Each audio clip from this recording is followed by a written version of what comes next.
puji hanya milik Allah Subhanahu wa taala yang telah memberikan kita nikmat, dan hari ini kembali kita mendapatkan tazkirah, kita kembali mendapatkan mau'izah dari Allah Subhanahu wa taala berupa berpulangnya salah satu dari kita ke rahmatullah.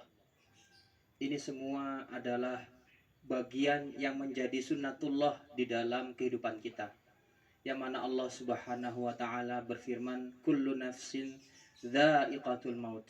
Setiap yang bernyawa pasti akan merasakan namanya kematian. Siapapun kita yang ada di muka bumi ini pasti akan mengalaminya.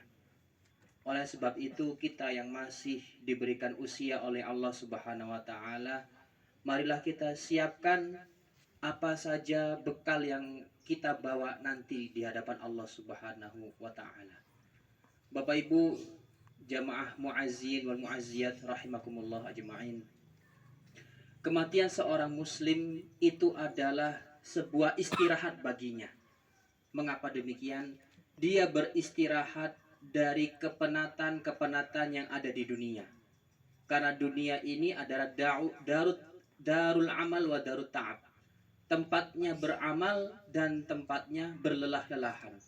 Jadi ketika seseorang itu muslim, kemudian Allah wafatkan dengan husnul khatimah, itu artinya dia telah beristirahat dari semua yang ada di dunia ini.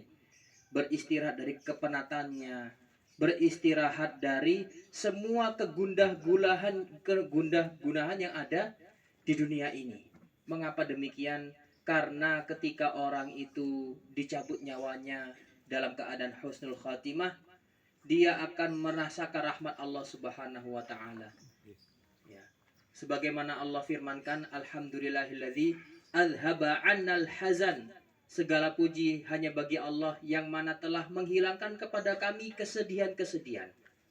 Jadi inilah kemuliaan yang Allah berikan kepada setiap muslim yang berpulang dengan keadaan husnul khatimah. Akan tetapi sebaliknya, ketika seseorang itu orang yang fasik, orang yang kafir kepada Allah Subhanahu wa taala, ketika dia itu wafat, bukan dia beristirahat, tetapi dunia ini beristirahat dari kelakuan buruknya. Karena apa? Seseorang yang kafir itu selalu menyakiti alam sekitarnya, menyakiti Tuhannya. Sebab itu marilah kita sama-sama belajar dari kejadian ini. Marilah kita sama-sama bercita-cita bagaimana kelak kita ketika menghadap Allah Subhanahu wa taala dalam keadaan diridhoinya. Bagaimana kita kelak ketika berpulang di rahmatullah, kita berada di dalam keadaan istirahat yang sebenar-benarnya. Istirahat dari kepenatan-kepenatan yang ada di dunia ini. Itu saja yang bisa menjadi tazkirah bagi kita pada pagi hari ini.